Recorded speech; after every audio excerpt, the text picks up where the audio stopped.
Bienvenue dans l'épisode 4 de l'Instant Truc, le podcast banalement geek. Dans cet épisode, on va se demander à quoi pourrait ressembler un groupe de super-héros français, et puis on essaiera de savoir pourquoi le ciel est bleu et pourquoi la mer est bleue. Enfin, comme toujours, on finira par une petite recoculture.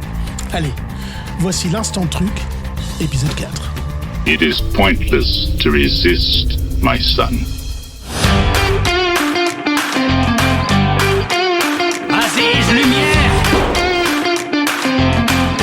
Si c'est un vaisseau plénipotentiaire, où est l'ambassadeur? My mom always said life was like a box of chocolates.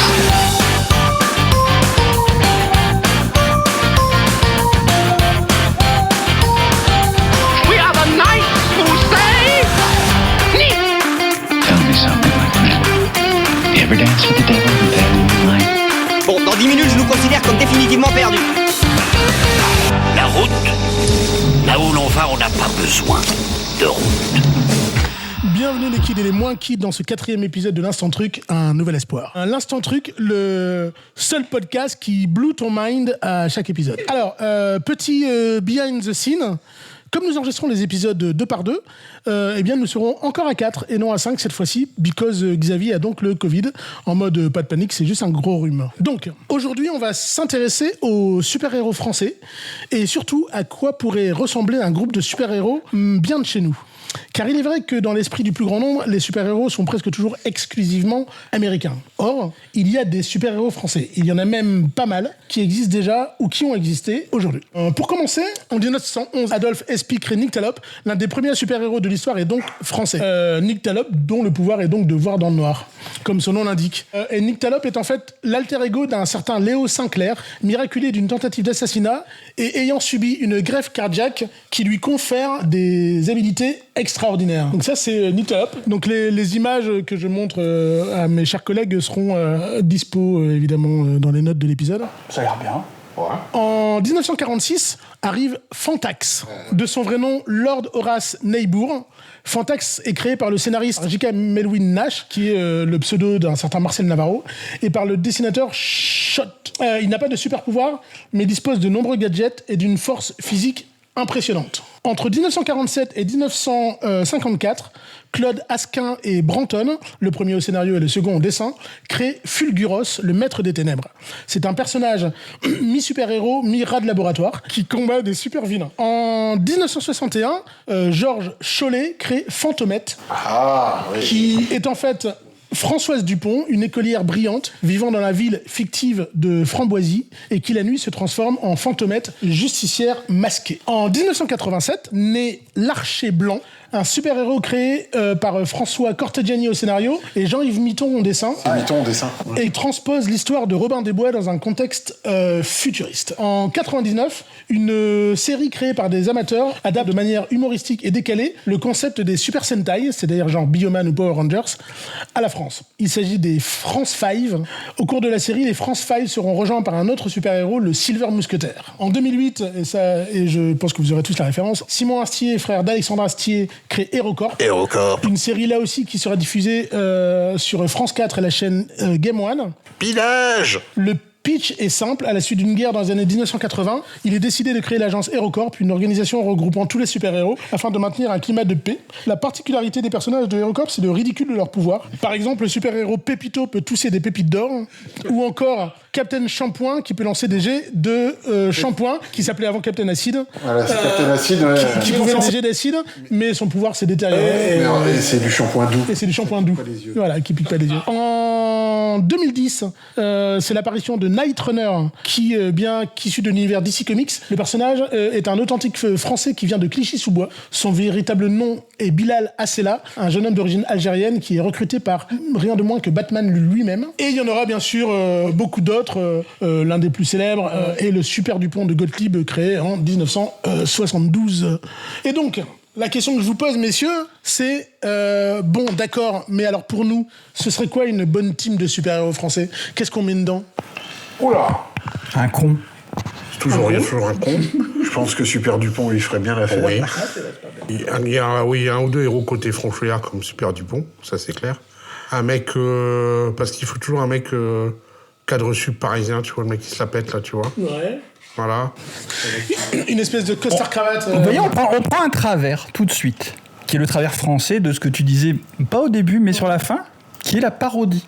On part sur la parodie, on part sur le sérieux, comme au début, voilà, les premiers. Le Fantax, juste pour l'histoire, Marcel Navarro, c'est... Le compère du commissaire. Non, il n'a rien à voir avec Navarro, j'écoute. Mais c'est lui qui avait Lug. Donc c'est marrant quand il crée du super-héros et après il édite du super-héros pendant. C'est exactement là où je voulais vous amener en fait. Quand on se dit super-héros français, tout de suite on pense parodie parce qu'on se dit comme si on n'était pas légitime à avoir une équipe de super-héros parce que les Américains. Ouais, il n'y a pas si longtemps que ça, j'ai lu un comics français qui s'appelle Foxboy, par Jean Lefebvre, je pense. C'est très, très, très, très bien. Il y a plusieurs tomes. En fait, c'était sorti sur plusieurs éditions. Alors, ça se passe en Bretagne. C'est assez étonnant. Mais le premier tome, il est super bien dessiné. Et les histoires sont vraiment très bien. Et il me semble qu'il y a 3 tomes. J'avais pris ça à la bibliothèque. Allez dans vos bibliothèques chercher des choses que vous n'achèterez pas vous-même. On trouve plein de choses étonnantes. Et ce Foxboy m'a vraiment beaucoup plu. Donc, créé en 2011. Voilà, oui, en fait, il s'appelait pas Foxboy. À l'époque, il s'appelait Pas autre Louarn, qui doit être du breton. Hein. Mais en fait, quand ils l'ont sorti après chez Comics Initiative, ils l'ont renommé en Foxboy pour que ce soit plus... Et c'est bien par Laurent Lefebvre et c'est édité chez Delcourt. Foxboy. C'était avant chez Delcourt et maintenant c'est chez voilà, et en fait maintenant c'est chez Comics Initiative. Et en fait, il arrive quand même à retrouver un personnage actuel, c'est un ado et qui arrive des trucs d'ado et en même temps hyper moderne et ça marche bien, le dessin marche bien, il est sur les toits bretons, c'est assez étonnant mais comme quoi on peut le faire. Mais oui. En fait, et c'est pas du tout de parodie en fait, il part du principe, en fait, c'est assez drôle parce qu'il part du principe que il y a un monde de comics qui existe d'une maison d'édition, je ne sais pas si elle existe vraiment, et qu'il existe un portail entre ce monde-là et notre monde, et ce gamin a reçu ses pouvoirs comme ça, et il y en a d'autres qui ont réussi à passer, et c'est comme ça qu'il combat des méchants. Mais après, c'est vrai que on a tendance, on part sur la parodie. C'est vrai que tu avais raison, parce que quand on imagine un super-héros français, on a du mal. En fait, le problème, c'est ça, c'est qu'on a du mal. Ou alors quand on fait des Français, on leur donne des origines américaines. Ça arrive, un Miton l'a fait effectivement. Il existe un authentique super-héros français récent qui s'appelle le Garde républicain, qui est un peu notre Captain Marvel, qui a été créé par Hexagon Comics, qui est purement français parce que grosso modo il a été créé par la République pour défendre la République. Voilà. C'est pas les éditions du Puy du Fou. Ce n'est pas les éditions du Puy du Fou. Ça aurait pu. Sauf qu'on a du mal aussi avec ça. Hein. Je fais la blague, mais c'est vrai que par exemple aux États-Unis ils n'ont pas ce problème de patriotisme. Du coup, ce qui fait qu'ils arrivent à afficher, ils ont très vite affiché des super-héros aussi. Captain America, c'est le plus bel exemple pour le coup d'une représentation patriotique. Nous, dès qu'on fait ça, je dirais qu'on va s'attirer les foudres on va dire voilà, c'est trop patriote, c'est trop. Même Superman, sa devise pendant des dizaines d'années, c'était The American Way. D'ailleurs, ça a disparu. Maintenant, il n'est plus que Truth Justice et The American Way. Mais maintenant, c'est Truth Justice tout court. Ouais, donc c'est vraiment, c'est pas dans le jeu. C'est compliqué de faire une équipe de super-héros français. Comme si c'était pas dans nos gènes, entre guillemets. Peut-être que c'est pas notre idée à la base de créer des super-héros, je sais pas, mais. Alors, je mettrai un bémol à ça, en fait, c'est pas que c'est pas notre idée, parce que on a toujours créé, on a une historique française de création de héros. On en a beaucoup. On a Fantomas, on a Thierry Lafronde, on a les Brigades du Tigre. On a eu dans la littérature beaucoup de personnages, Bob Moran, on a beaucoup de héros. Mais de personnages avec des pouvoirs, on en a effectivement très peu. À part ceux que j'ai cités tout à l'heure. Culturellement, on n'a pas ça. On n'a pas ce fantasme du pouvoir exacerbé. Peut-être aussi parce que historiquement, on est un ancien empire colonial, donc on se positionnait déjà comme étant super balèze. Les Américains étaient plus dans une logique de on mais sur des valeurs de liberté, tu vois. Ouais, mais par exemple, ça n'a pas l'air de poser un problème pour les Anglais. Il y a quand même plein de super-héros anglais, d'origine anglaise. Enfin, après, déjà, parce qu'il y avait aussi, par exemple, une branche Marvel.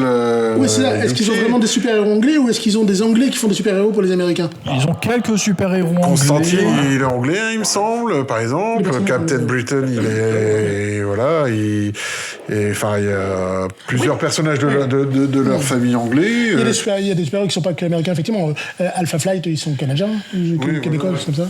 Ouais, après, les Américains n'évitent pas le cliché quand ils font dans le super-héros exotique. Faut faire attention à ça aussi, mais non, les Anglais, il y a Captain Britain, il y a quelques super-héros comme ça anglais. Après, ils ont 2010, là, leur série hebdomadaire, où là, on est plus sur de l'anticipation, sur des histoires de la science-fiction pure et dure. Ils sont un peu plus dans la science-fiction pour le coup, les Anglais. C'est là qu'on trouve Judge Dredd. Voilà, on trouve plutôt Dredd, voilà. On est sur moins sur le super-héroïque et plus sur le côté SF de la chose. Mais du coup, est-ce que ça veut dire que si on voulait créer une team de super-héros français, donc déjà, est-ce que ça serait la bonne idée? C'est-à-dire, est-ce qu'il faudrait que ce soit des super-héros ou est-ce qu'il faudrait que ce soit juste des héros, ce qu'on pouvait évoquer hors enregistrement tout à l'heure, c'est-à-dire à la James Bond ou Tom Cruise, Mission Impossible, c'est-à-dire des héros dont le super-pouvoir, c'est d'avoir de la chance, c'est-à-dire de passer quasiment à travers tout, ou est-ce que il faudrait s'appuyer sur, je sais pas, essayer de définir quelles sont les valeurs françaises sans tomber dans le cliché du patriotisme, du Front National et de toutes ces horreurs-là, mais de trouver quel serait le plus petit dénominateur commun d'un héros à la française, en fait. Je crois qu'il faut le traiter de la même façon que les Américains, se dire, voilà, est-ce que si je crée un super-héros, quel est son pouvoir, quelle est son utilité, quelle est son histoire? Et à un moment, l'important, ça revient à l'histoire du personnage. C'est pas le pouvoir, c'est pas le pouvoir en lui-même qui serait l'important. Ce qui serait important, c'est le personnage, où est-ce qu'il nous mène, où est-ce qu'il nous... C'est l'histoire avant. Et c'est même pas non plus le fait qu'il soit français, puisque au final, Superman, comment s'appelle, Superman Red, Redson, merci, montre bien qu'en fait, l'histoire de Superman pourrait se passer n'importe où. En fait, un alien qui tombe sur Terre, qui a des super pouvoirs, il se trouve qu'il tombe au Texas. En Ukraine. Non, mais dans le vrai Superman, au Texas, mais dans Red Son, il tombe en Ukraine, et il aurait pu tomber dans la Creuse. Enfin, voilà. Est-ce qu'on l'aurait retrouvé? C'est ça, il attend toujours. En tout cas, il n'aurait pas eu de souci pour créer sa forteresse de solitude. Pas de problème. Non, donc faut partir d'un point de vue... Faut savoir où est-ce qu'on va. Est-ce qu'on part d'un point de vue sérieux, créant un super-héros? Est-ce qu'il faut qu'il soit super, effectivement? Ou est-ce que c'est un Superman au sens comme phrase, un Superman au sens de Batman, dans le sens de Batman, à savoir un humain, un super humain, mais qui reste dans la capacité. Je sais pas, mais je crois que on est vraiment dans un genre. Enfin, le super-héros est estampillé genre en même temps. Donc ça veut dire qu'il y a des codes, il y a des façons de le concevoir. Et c'est vrai que l'appliquer à la France, c'est pas si évident. Il y a un bon super-héros français. Il y a des bons super-héros français qu'on n'a pas parlé. C'est Miraculous. Exactement. Je connais pas Miraculous. Ah, t'as pas d'enfant. C'est pour ça. Non, c'est une série Disney. Qui se passe qui est faite par des Français, qui se passe à Paris. Et c'est l'histoire de Marinette. Et qui alors, je suis pas dans le détail de ça. En fait, ils ont des pouvoirs grâce à des Kwami, des espèces de petites bestioles qui leur donnent des pouvoirs à elle, donc Marinette qui se transforme en Ladybug, et Chat Noir qui est le beau gosse que tout le monde. Mais oui, je vois très bien. Voilà. Et ça se passe dans un lycée, dans un collège. Voilà. On est dans un chassé-croisé amoureux classique où ils se reconnaissent. C'est un mélange de super-héros et en même temps de cat size, parce que là ils vont bien, ils ont des pouvoirs et en même temps ils se baladent sur les toits en juste au corps, et on sent que ceux qui créent ça, ils ont grandi avec en faisant du super-héros, du japonais, voilà, et en fait ça suit plutôt bien. Et ça fonctionne bien, ça fonctionne effectivement sur des persos. On n'est pas sur des des super-héros établis. J'ai 40 ans, je suis un super-héros. Non, c'est des gamins. Ils sont au lycée. Il y a un chassé-croisé amoureux classique de je te reconnais pas, on se reconnaît pas alors quand on a nos masques et alors que on se drague mais on se drague pas, on sait pas. Voilà. Enfin, c'est très classique dans la trame, mais c'est plutôt bien foutu. Ça se passe à Paris et voilà, les décors parisiens ils sont utilisés en long, en large, en travers. Et, D'ailleurs, dans le même esprit de super-héros, en tout cas de augmentés qui vivent en France, il y a Inspecteur Gadget. L'histoire se passait en France. Je ne sais pas si c'était créé par un studio français, je ne me rappelle plus. Mais qui c'est dit quoi, c'est Jean Chaloupin, je crois. Mais l'histoire se passait en France et le personnage était un personnage, c'était un humain augmenté en fait. Gadget, tout à fait, après un accident, qui avait été refait un peu le Steve Austin français. Ouais, voilà, c'est ça. Comment on en arrive à dire que l'inspecteur Gadget est un humain augmenté? Franchement, je trouve que. Mais c'est ça, c'est l'homme qui valait 3 milliards. Exactement. Ou Robocop. Et le vrai héros de la série, c'était sa fille et le chien. Et le chien, voilà. Sa nièce Et Fido. Alors, en parlant de super-héros français, on surfe aussi sur le super-héros, parce que là, le Futuroscope a ouvert, il n'y a pas très longtemps, un mois ou deux, une nouvelle attraction qui suit une super-héroïne française qui s'appelle Étincelle. Donc, c'est une attraction en 4D, donc c'est un petit film.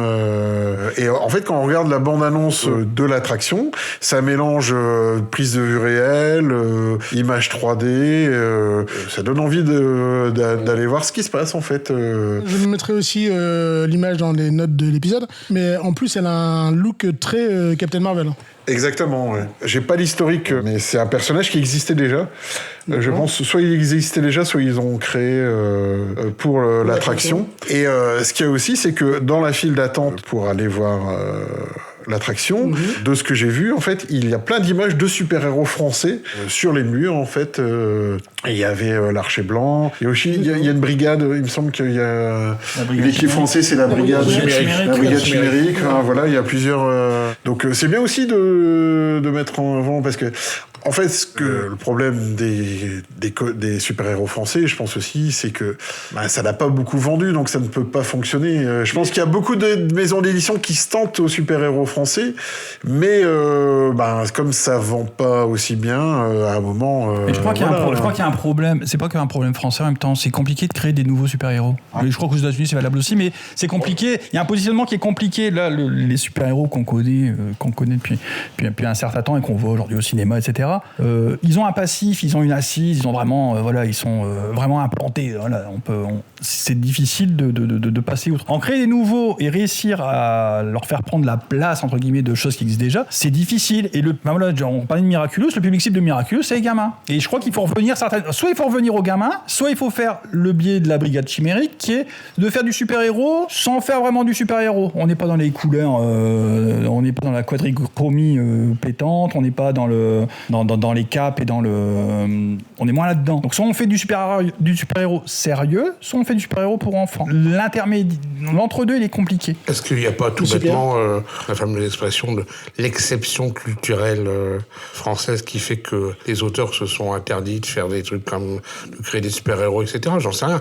Moi, maintenant. Au cinéma, il y a un manque de films de genre en France. Il commence à y avoir une volonté d'en faire. Il y avait le film qui était diffusé sur Netflix avec Poulvord, etc. Là, c'était un super-héros, là, Comment je suis devenu un super-héros, qui était très sympa, Mais c'est pareil, un qui a bien marché, je pense, mais qui en fait est une parodie, c'est un film de la bande à Fifi, Super-héros malgré lui, où en fait Philippe Lachaud a fait ce film-là pour pouvoir faire certaines scènes.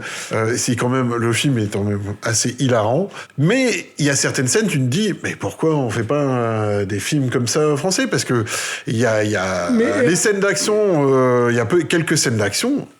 Ça marche. Ils savent le faire. Mais ça marche dans le cadre d'une comédie qui dure 1h45 et qui n'a pas d'autre finalité que d'être une comédie. On en revient encore au registre de la parodie parce que il y a aussi eu, je cherchais le titre, il y a aussi eu Black Snake de Tom Njijol, où c'est pareil, c'était une espèce de parodie de Black Panther. Ouais, Black Panther, Black Exploitation et un peu mélanger tout ça, effectivement. Mais on est encore une fois sur le registre du second, voire XM. Ouais, qui peut être respectueux sur plein de côtés, sur plein, vraiment, qui peut reprendre plein de codes, qui le fait de façon affective, amoureuse, qui le fait vraiment correctement. Mais on reste quand même sur ce côté côté parodie et sur un format court qui appelle pas une suite et qui appelle pas un développement supérieur à ce qui est. Parce que, en fait, je pense après, clairement, que les studios français, pour faire du film de super-héros, ils sont hyper frileux parce que ça coûte énormément d'argent et pour que ça rapporte pas grand-chose, je pense qu'ils le font pas. C'est pour ça qu'on a quand même pas mal de réalisateurs français qui s'exportent pour faire des films de genre aux États-Unis. En fait, Louis Leterrier, si tu nous écoutes. Après, pour croiser avec ce qu'on avait pu dire dans le premier épisode, c'est parce qu'on croit que ça coûte très cher, parce qu'il y a une formule qui existe et que si on devait faire un film de super-héros français, on partirait sur le fait de faire cette formule-là. Et alors, c'est compliqué, parce que si on fait un film de super-héros français, il faudrait qu'il ressemble à un film Marvel, et si on faisait un film de super-héros français qui ressemble pas à un film Marvel, ça risque de se planter aussi. Donc on a un peu le cul entre deux chaises, en fait. On n'a pas les moyens de faire ce qu'on voudrait faire, en tout cas pour copier les Américains. Et si on faisait autre chose, on risquerait de se mettre le public à dos qui attend autre chose. Donc c'est assez compliqué. Pourtant, on essaie, mais effectivement, c'est assez compliqué. Le film de genre et la France, un bon film de super-héros français, Le Pacte des loups. Oui. C'est un film de super-héros. Il y a eu Crying Freeman aussi. Et Crying Freeman, c'est plus... C'est plus japonais. Là, on est vraiment Gévaudan, tout ça, on est vraiment dans le... En fait, la spécialité de la France, en cinéma, ça a toujours été la comédie. La comédie, le film d'auteur. Le film d'auteur, bien film d'auteur, entre Godard et la comédie, depuis toujours, on a fait des très grosses comédies, de La Grande Vadrouille à Bienvenue chez les Ch'tis, voilà. Mais et le film de genre, pas uniquement super-héros, mais même le film fantastique, etc., c'est pas notre spécialité. Il y a eu au long de l'histoire du cinéma français, il y en a eu, hein. Il y a eu des essais, il y a eu Fantomas, qui est pas un film de super-héros, mais qui est quand même un film... Les films français qui hyper marchent, c'est de la comédie, clairement. La Soupe aux choux, qui est un film de science-fiction, c'est une comédie lourde, mais c'est quand même de la SF. C'est réellement de la SF. On a eu quelques films d'horreur français très bons. Et Fantomas qui est pris par le prisme de la comédie aussi, pour le coup. Voilà. Alors que c'est pas drôle du tout. Hein. Et ce qu'on a de plus proche du film de super-héros dans les... Enfin, par exemple, cette année, c'est Les Trois Mousquetaires, qui ce sont pas des super-héros, mais on rentre dans le héros français classique. Et du coup, on tente la franchise, en fait. On tente la franchise. Voilà, on tente la franchise. On essaie, le film sort en deux parties, on essaie de faire un gros événement cinématographique. Il y a le projet avec Pierre Ninet du Comte de Monte Cristo aussi au cinéma, en adaptation. On en revient toujours à ça, Belphégor aussi, qui était revenu plusieurs fois. C'est vrai qu'on est très patrimoine pour le coup. C'est vrai que après, on a un patrimoine de héros, effectivement, et même en BD, effectivement, Bob Moran... Ricochet. Michel Vaillant. On a alors après le film malheureusement a pas donné ce qu'on aurait pu espérer, mais on a le Valérian et l'héroïne de Besson. C'est-à-dire que adapté d'un patrimoine de la BD française. Pas si nul que ça. Non, le film n'est pas si nul, c'est juste que une grosse erreur de casting sur les personnages principaux, déjà, à mon avis. Et puis c'est Besson quoi, donc Besson il faut qu'il... En même temps. Besson d'ailleurs c'est jamais lancé. Si, il n'a jamais fait de super-héros. Scarlett Johansson. Oui, comment ça s'appelle ? Ah oui, c'est Lucie. Techniquement, c'est un super-héros. C'est un film de super-héros. Oui, Léon aussi est un super-héros. Ouais. Mais Lucie, elle a des super-pouvoirs. C'est vrai. Elle a vraiment des super-pouvoirs. Le film était juste mauvais parce que Besson est un mauvais scénariste. Mais oui, il a essayé au moins une fois de faire un vrai film de super-héros avec des super-pouvoirs. Ouais. Je crois qu'en France, on est bloqué sur ce côté. On a des héros, on a un patrimoine, on a une façon de concevoir aussi ce type d'histoire qui fait que soit ça reste du domaine de l'enfantin, soit ça s'adresse à un public adulte, mais du coup...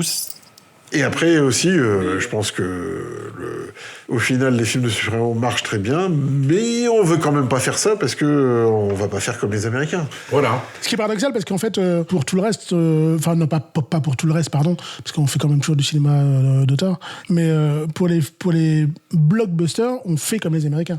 C'est-à-dire que j'en viens aux Trois Mousquetaires, c'est ça devient de l'événementiel. Mais pas seulement le fait que ce soit de l'événementiel, mais aussi le fait que c'est tourné comme les Américains. C'est l'approche, la direction de la photo, même la façon dont les acteurs sont dirigés.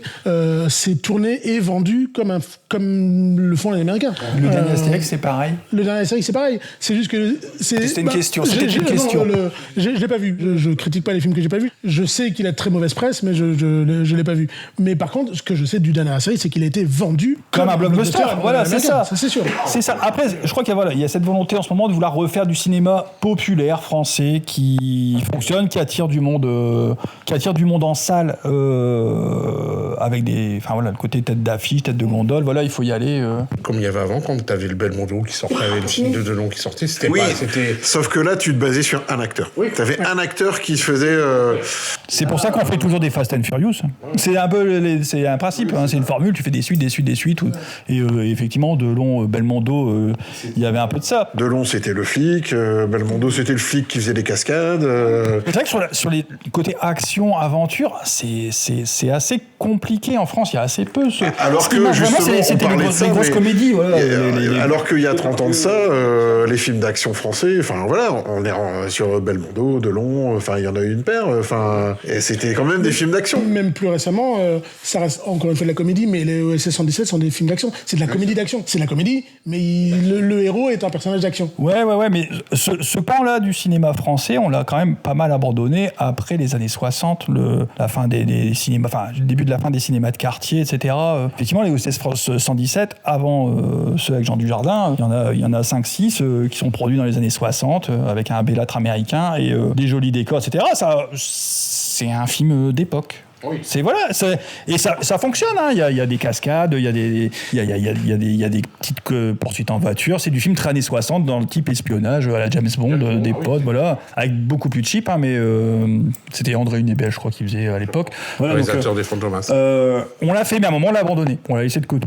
Et peut-être aussi qu'on aime aussi beaucoup les films de personnages. C'est-à-dire qu'on aime bien mettre en avant, quand on fait des films d'action, c'est souvent des films de personnages. Alpha, qui sauve la veuve et l'orphelin. Tu prends par exemple Le Chant du Loup, c'est un film d'action.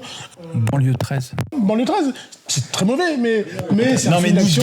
Need Gap, par exemple, qui a un remake d'Assaut de Carpenter, qui marche bien. Non, mais voilà, il y a quand même eu des choses, enfin, voilà, le convoyeur qui marche bien. Le Chant du Loup. Le Chant du Loup, et voilà. Qu'est-ce qu'il y a encore ? Il y a la French. Oui, celui qui a fait Novembre. Bac Nord, ouais, Bac Nord.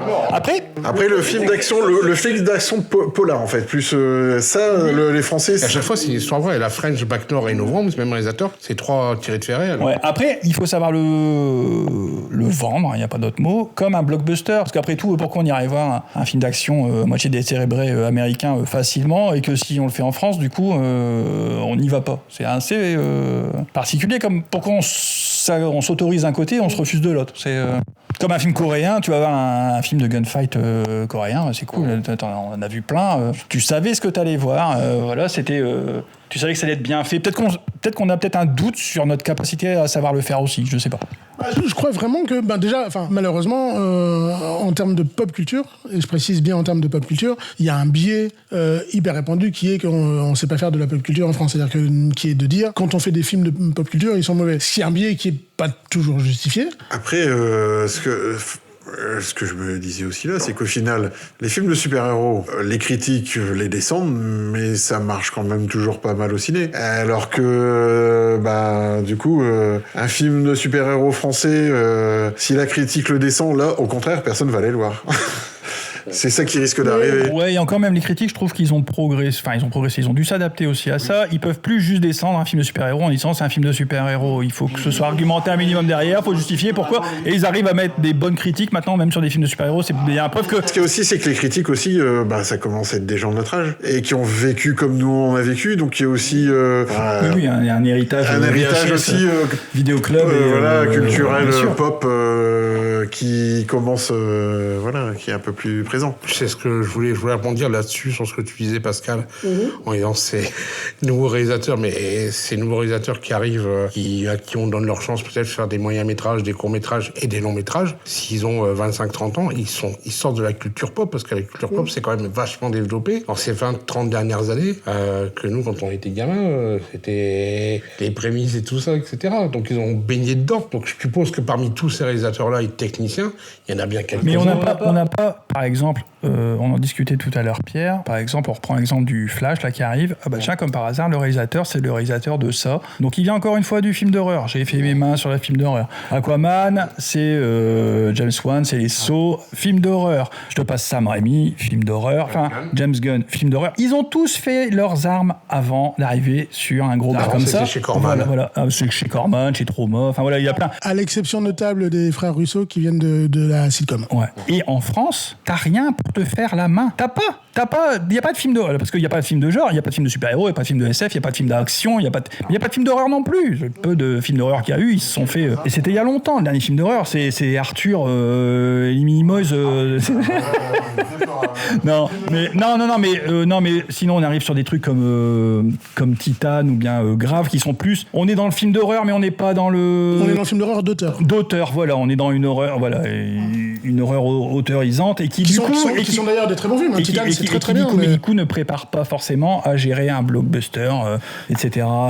Et donc, on n'a pas cette capacité que les jeunes réalisateurs se fassent la main. Oui, et puis il y a aussi un autre facteur qui est hyper important en France, c'est le système de financement du cinéma français, parce que aux États-Unis, les films sont financés par les studios. Donc les studios, on va pas se le voir, ils sont tous là pour faire de l'argent, mais ils sont obligés de faire du film, ils sont obligés de produire du film. Les films français sont financés par la télévision, principalement par les chaînes TF1, Canal, M6 et l'État. Et donc du coup, le cahier des charges implique que ces films puissent être diffusables à la télé. Et donc ça veut dire que ces films doivent pouvoir plaire à un public assez large, parce que il faut les passer en prime time, c'est beaucoup plus intéressant pour la pub que ça génère, surtout pour les chaînes privées, que de les passer en deuxième ou troisième partie de soirée si c'est du film d'horreur, ou du moins de 12, ou du moins de 18 s'il y a du gore. Ou voilà. Donc le risque, il n'existe pas. Enfin, il est rarement pris. Et même quand on voit qu'il y a des trucs qui se cassent la gueule, le Astérix, je suis pas sûr qu'ils rentrent dans leurs frais, par exemple. Pourtant, sur un film qui fait beaucoup d'entrées, voilà. Alors, peut-être au Mondial, il le fera, voilà.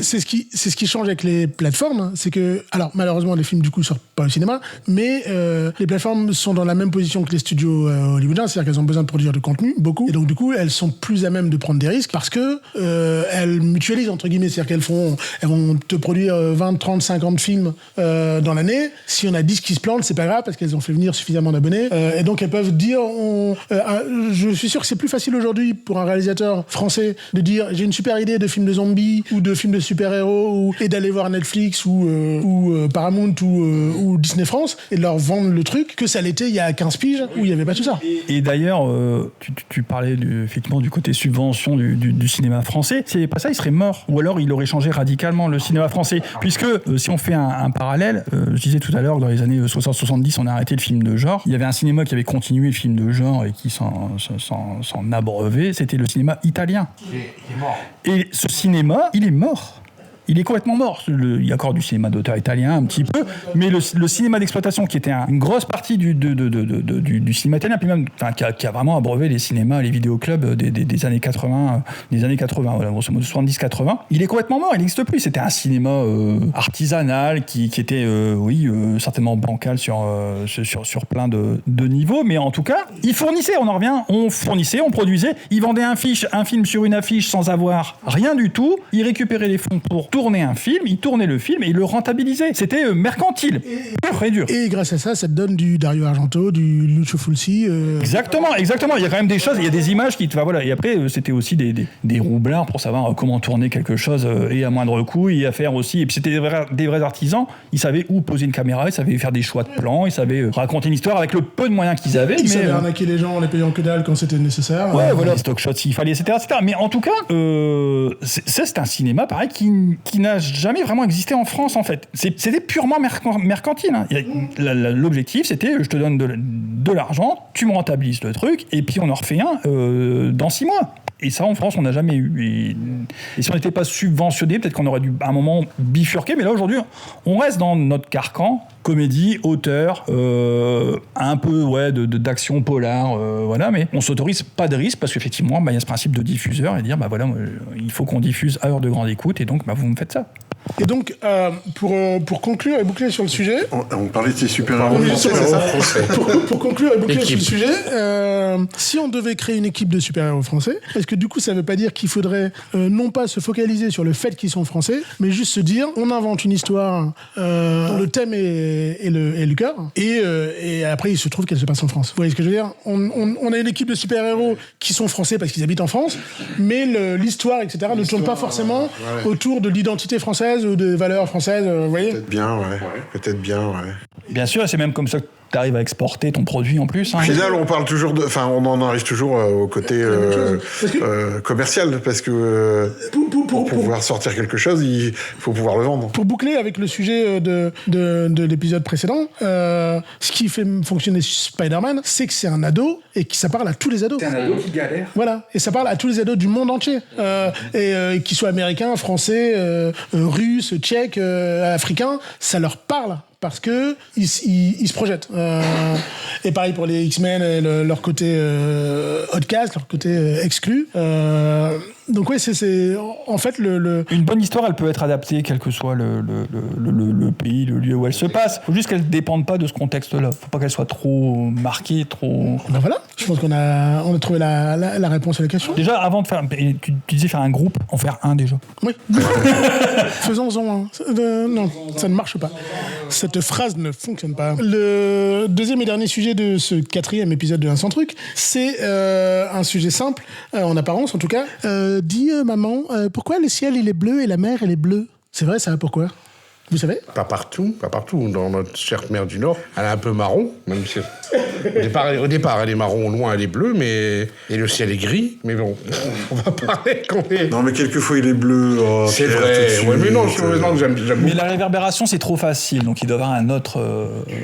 Il doit y avoir autre chose qui doit expliquer qui se reflète dans quoi? Le ciel dans la mer dans le ciel. Qu'est-ce qui est bleu et qu'est-ce qui est... Une chanson, le soleil a rendez-vous avec la lune. Est-ce que le ciel a rendez-vous avec la mer? Est-ce que on voit quand même plus facilement un ciel bleu qu'une mer bleue quand même. Par chez nous, oui. En tout cas, en France, on n'a pas souvent la mer bleue quand même. Non. Tu cherches, Nico. Ah ouais, non, mais je réfléchis, on dirait pas comme ça. Je suis pris de court par le sujet, donc je cherche une théorie quelconque qui pourrait coller. Est-ce que c'est trop facile de dire que l'instant... Est-ce que c'est encore un coup... Comme l'histoire de la tartine, est-ce qu'il y a une histoire ancienne ou pas? Une histoire ancienne? Comme Xavier nous avait expliqué dans l'épisode précédent.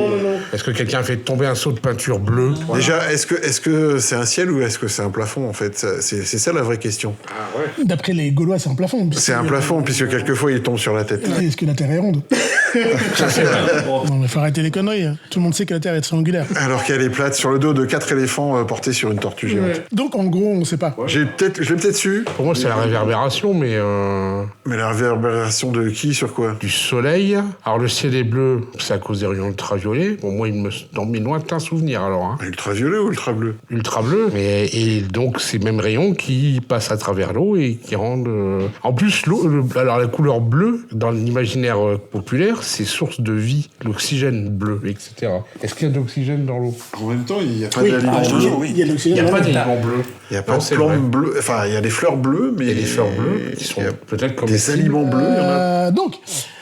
si le ciel est bleu, c'est en raison de ce qu'on appelle la diffusion de Rayleigh, R-A-Y-L-E-I-G-H, qui caractérise la diffusion de la lumière par les particules dont le rayon est très petit par rapport à la longueur d'onde du rayonnement solaire. Ah, tu nous as perdu là. L'intensité diffusée est, d'après Rayleigh, inversement proportionnelle à la longueur d'onde d'un facteur à la puissance 4. Plus le rayonnement est de petite longueur d'onde, plus il est diffusé. Ainsi, comme la lumière incidente est blanche, le bleu, d'une longueur d'onde de 400 nm, sera beaucoup plus diffusé dans l'atmosphère que le rouge, d'une longueur d'onde de 800 nm. Les molécules suffisamment petites pour permettre le mécanisme de Rayleigh sont les molécules de l'air, majoritairement dans l'atmosphère. C'est donc à elles que l'on doit la dominance du bleu dans le ciel. Toutefois, en présence de gouttes d'eau ou d'aérosols, la diffusion de Rayleigh n'est plus valide. Dans ce cas, c'est la diffusion de Mi qui est valide. Celle-ci prouve que pour cette dimension de molécules, la lumière diffusée conserve les caractéristiques spectrales de la lumière incidente. C'est la raison pour laquelle les nuages sont blancs. Ah voilà, je me disais qu'il y avait du Mi dans le blanc. Et les arcs-en-ciel, ils sont comment alors? Alors, ok pour le ciel, mais la mer, pourquoi elle est bleue? Il y a deux raisons. La première, qui est donc la plus évidente, mais qui n'est pas la plus importante, est la réflexion à la surface de la mer de la lumière diffuse du ciel, responsable de la couleur bleue de celui-ci. C'est pourquoi la mer est plus bleue par beau temps quand le ciel est lui-même bleu et qu'elle est plutôt grise par mauvais temps quand le ciel est gris. On en revient à la côte du Nord.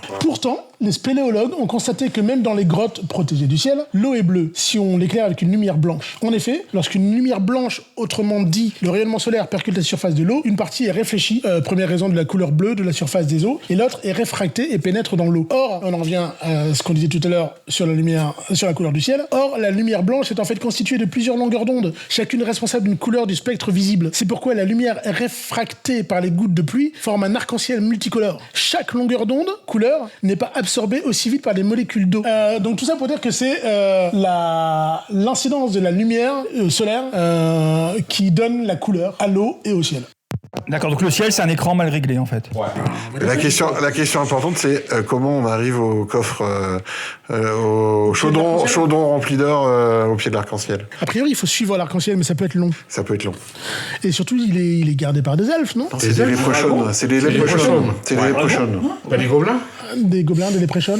En tout cas, il est gardé par des créatures. J'invite quand même tous nos auditeurs, parce que je rappelle que le principe du deuxième segment de ce podcast, je le rappelle pas parce que je l'ai jamais dit, mais je vous dis que le principe du deuxième segment de ce podcast, c'est quand même qu'on dise un peu de la merde. Donc j'invite quand même tous les auditeurs de ce podcast à vérifier, revérifier et survérifier les informations qu'on vous donne, parce que pour le coup de la lumière, la couleur du ciel et de la mer, honnêtement, on n'en sait rien nous-mêmes. Terminons cet épisode comme d'habitude par une recommandation culture, si quelqu'un en a une. Alors, je voulais parler de Schnock. Qu'est-ce que Schnock? Schnock, c'est un MOOC, la contraction entre magazine et book, qui paraît à chaque saison et qui, comme le titre l'indique, la petite phrase accroche, la revue des vieux de 27 à 87 ans. Donc on est en plein dans la cible. Et pourquoi c'est bien? C'est parce que ça revient sur des sujets qui nous ont marqué des années 60, 70, 80. Il y a un dossier sur Gérard Hernandez, toute sa carrière, etc.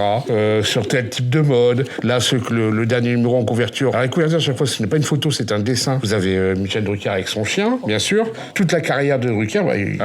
Schnock est une lecture indispensable, voilà, qui franchement plaît à tout le monde et qui... Sauf si vous avez moins de 27 ans. Exactement, ça c'est un peu compliqué. Donc si vous avez moins de 27 ans, ne lisez pas ça. C'est déjà le 46e numéro et c'est très très bien. Voilà. Merci beaucoup, monsieur Pierre. Eh bien voilà, c'était le 4e épisode de l'Instant Truc, aussi appelé Un Nouvel Espoir. On se retrouve pour le 5e épisode de l'Instant Truc contre-attaque. Salut à tous, salut messieurs.